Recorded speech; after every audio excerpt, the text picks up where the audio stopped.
दोस्तों, रफ़ी साहब को दुनिया उनकी आवाज़ के लिए जानती है, लेकिन उनकी असली पहचान सिर्फ एक गायक की नहीं थी। वो एक ऐसे इंसान थे जिनके बोल, जिनकी सोच और जिनका अंदाज भी उतना ही रूहानी था। आज हम आपको सुनाने जा रहे हैं एक ऐसा किस्सा जहां रेखा ने रफ़ी साहब से एक मजाकिया सवाल पूछा और रफ़ी साहब का जवाब सुनकर सबकी निगाहें रफ़ी साहब पर ठहर गईं। ये बात 70 के दशक की है।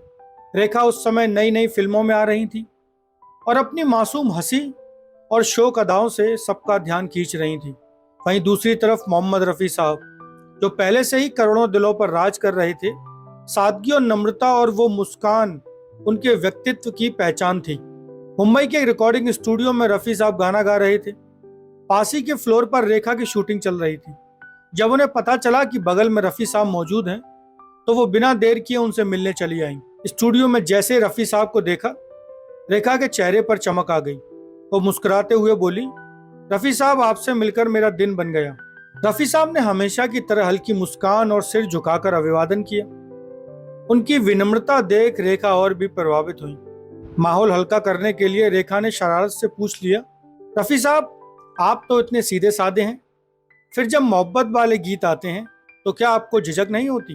ये सवाल सुनकर सब हंस पड़े, लेकिन रफ़ी साहब ने बेहद गंभीर और शांत स्वभाव में जवाब दिया, बेटी, गाना मेरे लिए इबादत जैसा है। इन शब्दों ने जैसे पूरे स्टूडियो का माहौल बदल दिया। रेखा की हंसी थम गई, उनकी आंखों में गहरा सम्मान झलकने लगा। उन्होंने रफ़ी साहब से कहा, अब समझ आया, आपकी आवाज दिल को नहीं, रूह को छू जाती है।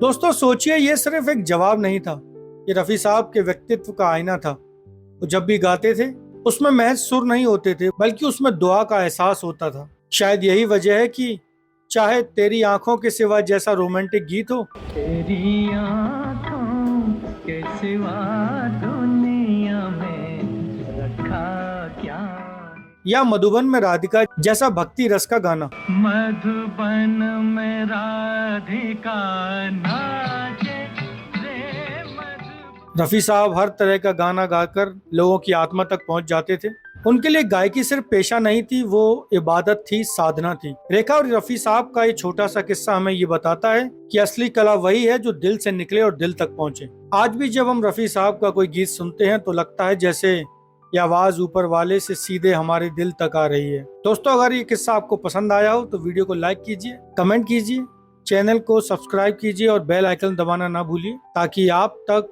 ऐसे ही और फिल्मी किस्से और कहानियां सबसे पहले पहुंच सकें। और कमेंट करके ये बताइए कि रफ़ी साहब का कौन सा गाना आपको सबसे ज्यादा पसंद है।